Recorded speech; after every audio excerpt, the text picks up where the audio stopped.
Hey guys, how are we doing today? Today we're going to go over a video that I have been pondering for quite a while, and a little bit different video.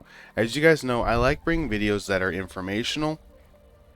That's why I did my one on how to start up an esports team.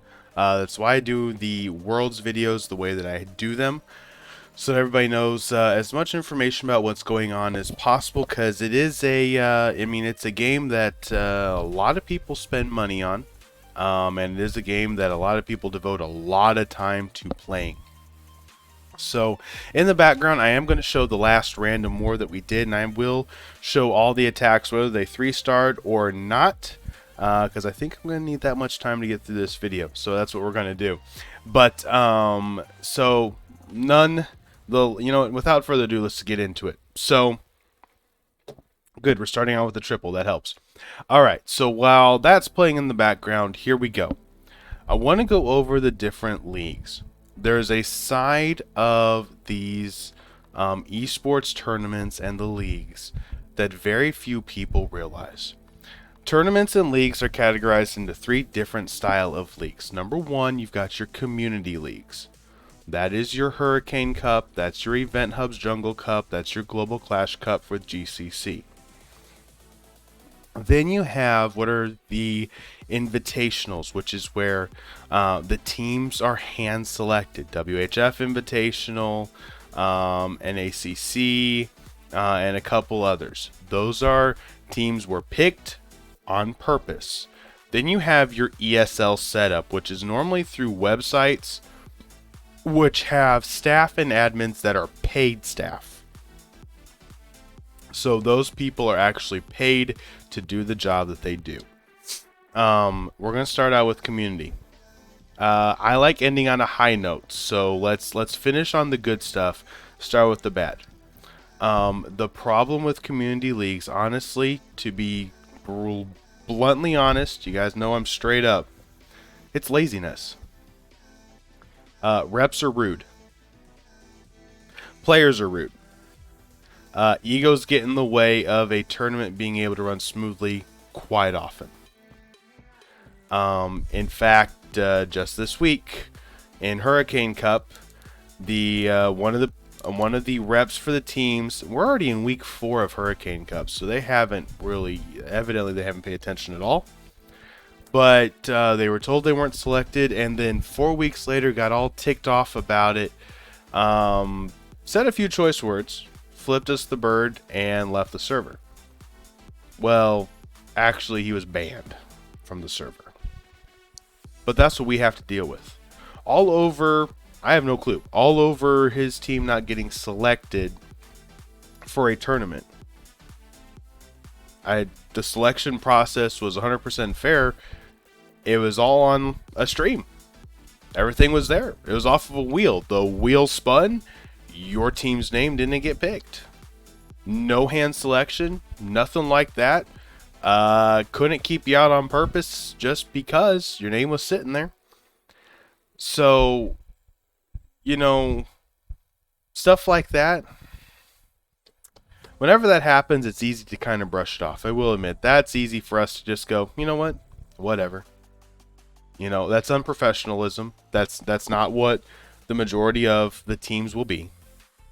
So, brush it off, throw it off your shoulder, leave it alone. Others get very boisterous with how they think a tournament should be run. Here's the problem. They will never become a staff on any tournament server ever, because they are not willing to devote the time that it takes to do so. So here's your background for how long a tournament takes. Hurricane Cup, Safari Cup was the 4th tournament that we've put on in Hurricane Cup. Okay, it was bigger, much bigger. We had put on 2 32-team tournaments for the Town Hall 14s. We put on the tournament for the Town Hall 12. And this was going to be our big, well, it was Town Hall 13s at the time. This was going to be our big opening Town Hall 14 tournament. We were going big. We had some teams that we reached out to and invited them to join this tournament, sign up for it. So, it took probably 3 No, I'd say it actually took about 5 months. Altogether, Safari Cup from Hurricane Cup took 5 months to be able to plan, set up, roll out, and get the applications going. 5 months. 5 months. That's a lot of time.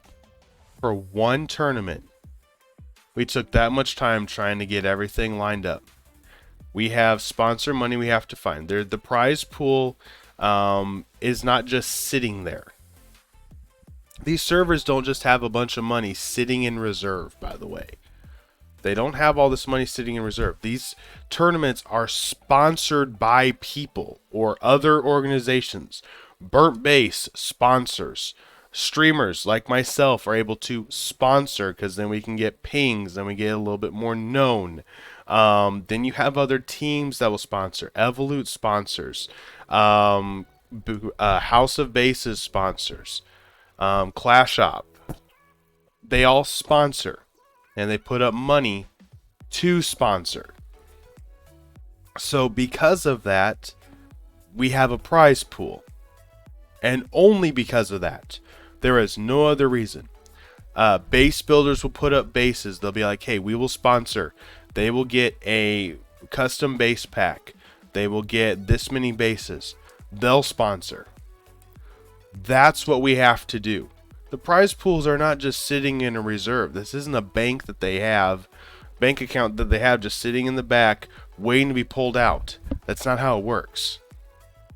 No community tournament. Those staff are not paid. They're not paid at all. The most they ever get is a thank you. And 9 times out of 10, all they're doing is getting yelled at by the players in the community tournament that think that they know how to run a tournament. But they're too lazy to actually help the Clash community. They're just worried about themselves. I shoot straight up, guys. The video may step on some toes, but the reality is it's making it harder and harder. If you are an individual that does not deal with people well, don't become a staff member. Do not apply to become a staff member whatsoever. Please don't. Please don't. You won't last and you won't enjoy it. You will not enjoy it. If you can deal with people, please apply.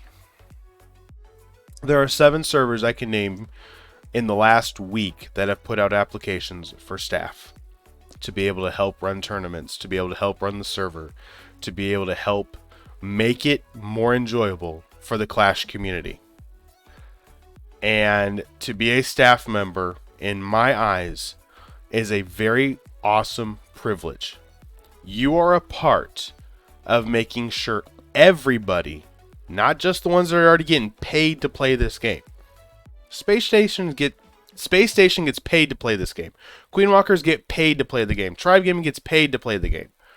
They're all being paid to do this. That's why they do it. I mean, some of them will retire and go into a streamer role for the exact organization that they were paid to play for. Okay? They're paid to do this. Most of these teams aren't. The community tournaments give everybody that is not paid to do this on a daily basis a chance to be able to play. And that's what's big. That's what to me is huge. Oops. Nope. Number 3. Sorry. Kind of got going there. So, the stiff reality is without the ones of us that are willing to do staff positions, you wouldn't have any of these tournaments. You would not have Global Clash Cup. You would not have Black Widow, which is something that Clash with Eric has a very huge advocate of. Streams a ton of it.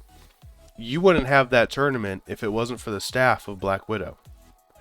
Is every staffing group the best? No. Do we all have flaws? Yeah. We're all people. You know what the other thing is? Majority of us are adults. This isn't a kid-run group. Adults that have jobs, that have lives, wives, kids, Okay. I've got a couple of awesome admins. But she was talking about the other day, she was like, that's it, I'm done. Gonna go spend the night with my boyfriend, and maybe I'll be back in the morning. And it was because we were dealing with something that was going on that was just so uncalled for from a rep for a team. That was just, it wasn't even worth it. It wasn't.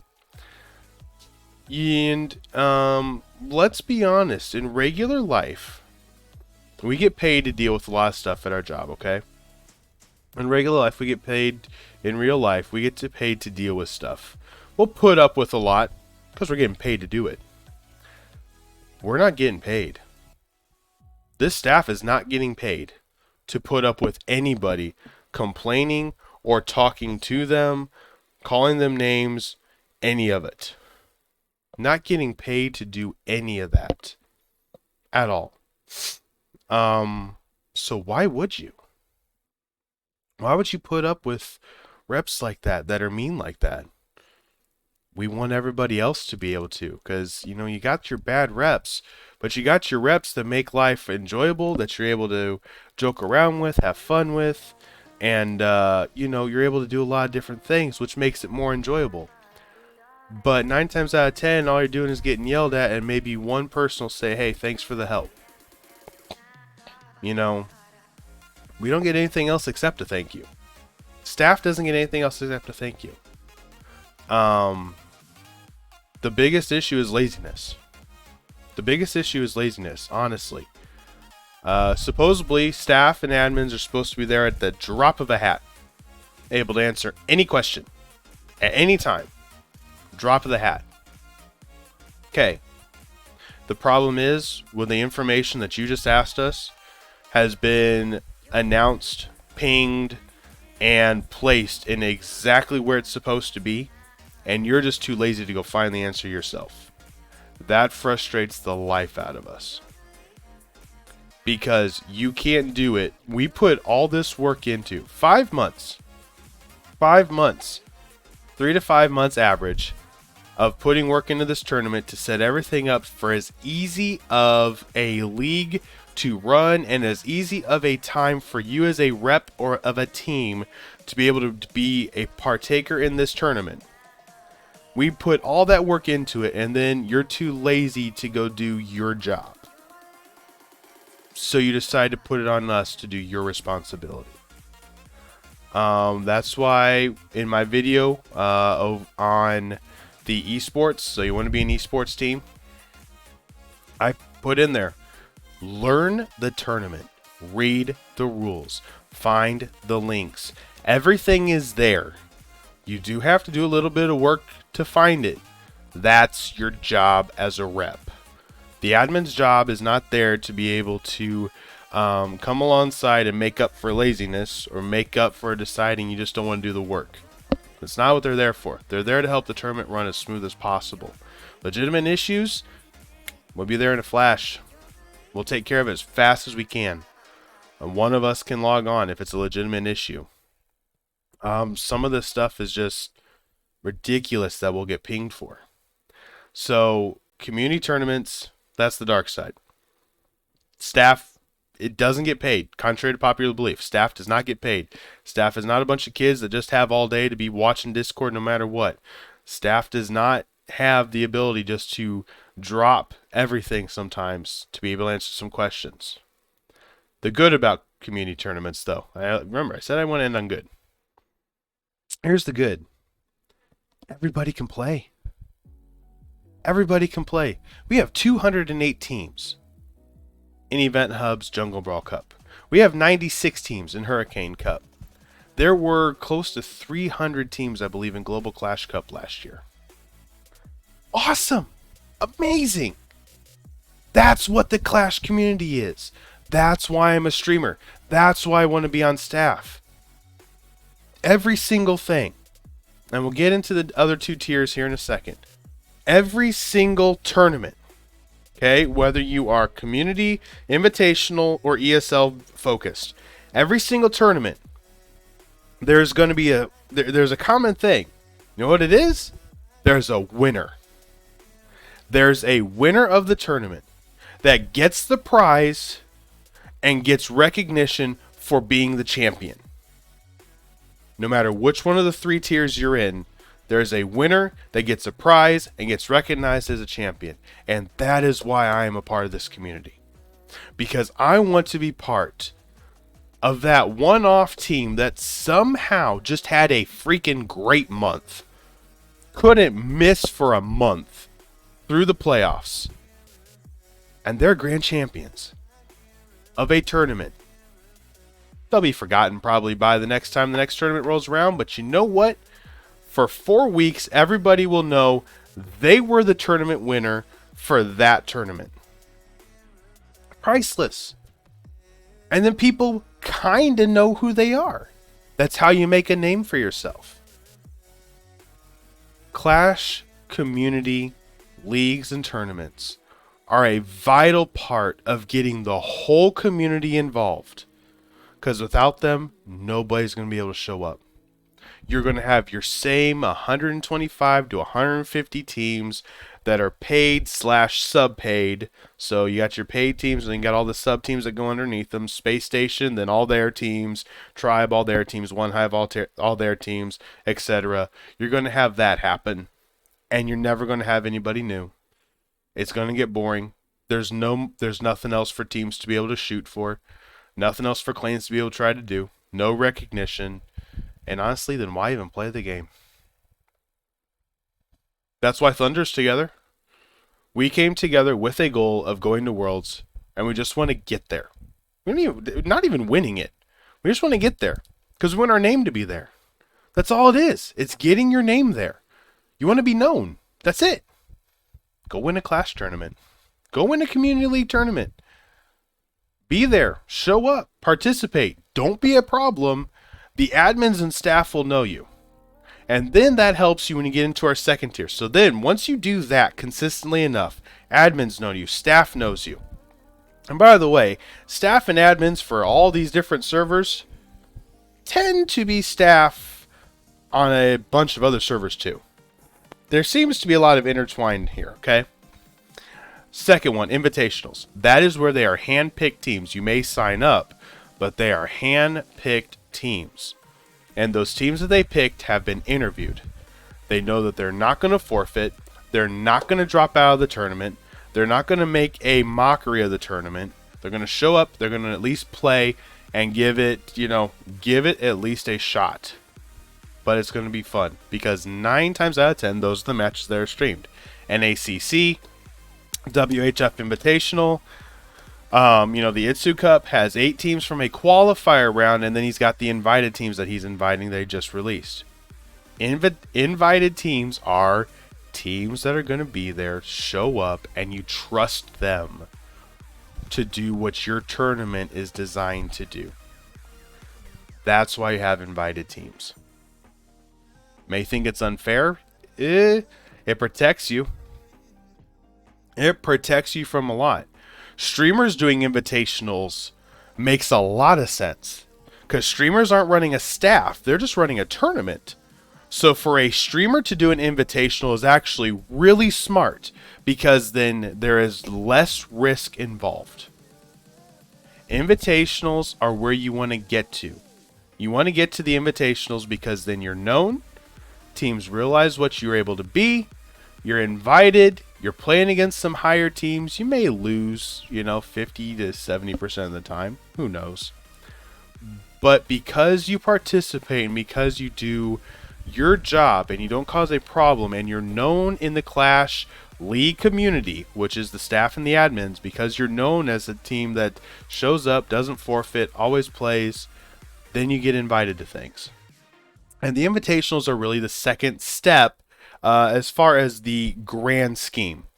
But there's the third tier of ESL, straight ESL. Just straight ESL, upper echelon, high-end teams. You can sign up for these leagues.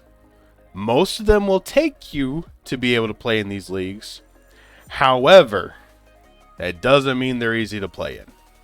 Okay? ESL Mobile Fall Ladder is open. We're playing. We played the Spring Ladder. We played the Spring Ladder 1, Spring Ladder 2. It took us 2 weeks to figure out this thing. I read the rules at least 7 or 8 times. It took us 2 weeks to really get comfortable with the system. Now, what does ESL Mobile have? They're paid staff, so they're always there. They're very quick to respond. The ticket response is quick. Same as Worlds. Supercell, they're paid. They're paid to take care of these issues. They have a lot more access to take care of these issues. Those admins actually have a job to make your tournament experience the best as possible. Okay? And they're getting paid to do so. Not all of them. I guess I shouldn't say all of them are. Not all of them are. There's still some volunteer staff, but a lot of them are getting paid to do so. They also have the website that they've created that is absolutely amazing, giving them a lot of credit. ESL spent a lot of money on their website, a lot of money on the coding, the developers. Awesome job. Awesome job. The way that they were able to connect the Supercell game with their system and how they did the coding and everything else. Great job. Absolutely great job. Do not want to take anything away from them. That makes that tournament all the more fun. That tournament, ESL Mobile, though, is restrictive. Here's how. It's only got regions. So this region that we signed up for is a North American region. Your Clash of Clans account has to be registered in North America to participate in ESL Mobile NA Ladder, which takes out all international teams. Because your account is actually linked through the website, through the coding, through everything that they have, all that stuff that they've got with the website. It's actually set up that way. Okay? So not every team can play that. You have to have 5 players from the same region. Until February? Till January or February of this year, that wasn't true of Thunder. That was not true of Thunder. Thunder didn't have 5 NA players that were going to play esports. We had 3. Then we had 4. Then we had 5. It wasn't for sure. We were an international clan, and we still are. We still have a lot of international players. We have more NA players now, but we still have a lot of international players. We wouldn't have been able to partake in this. We wouldn't have been able to play ESL Mobile without that. So it is a lot more restrictive. It's not the same. So you got to keep that in mind. You can play in it, but there's certain rules for you to be able to play in it. A little bit different. So let's kind of roll this up.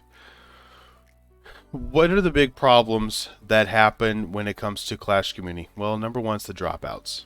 The dropouts are huge. You guys have, if you've watched my Worlds video, you guys know there was 31 forfeit wins in the World pre-qualifiers out of 512 matches that took place between day 1 and day 2, round of 128. That's a lot. 1/4. Exactly, there's 25.5% of matches were won by forfeit. And that's unfortunate. Event Hubs has already had 6 or 7 teams, and this is only week number 1. 6 or 7 teams drop out. Just drop out because they didn't read the rules. Some because they didn't read the rules, some because teams are going through changes. Hurricane Cup has lost 6 or 7. If you guys remember me streaming NDL, which the championship is, I believe, today actually. Well, I guess today. So the 29th, I believe, is when the championship is for that. But they had like 12 to 16 teams drop through the entire tournament. And that's a lot of free wins given out. It's a lot of matches that weren't played. Straight up. Yeah, teams got the wins, but they didn't actually play the matches. Dropouts hurt everybody. Because then you can get bored in a tournament very easily. That is the danger of tournaments. That's why there's a lot of tournaments that don't run a long league season. The most of them are going to have 5 week seasons. They'll have 6 teams in a group. You'll play all 5 weeks so that you don't get bored with the tournament.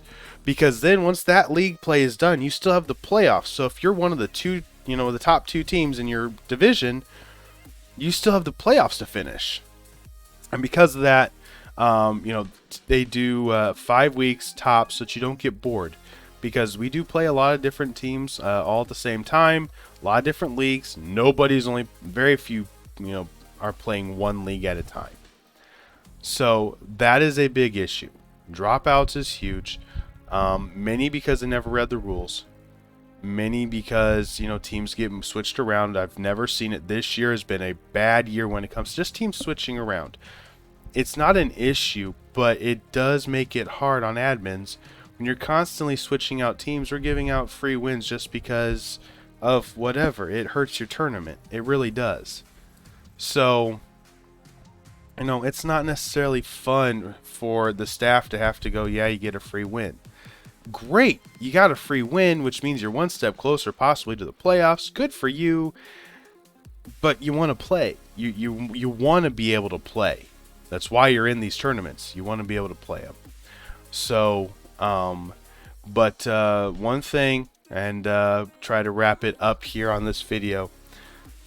One thing, if you're a rep for a team, one thing, do me a favor. When you get help from an admin, when you get an answer to a question that you need an answer to, say thank you. You could not believe how far just saying, hey, thanks for the help. Thanks for the response. Thanks for getting back to me and taking care of it. You could not believe how much that means to staff. Because 9 times out of 10 we're getting, why didn't you get back to me faster? What are you supposed to do with this? What type of tournament is this that you're trying to run?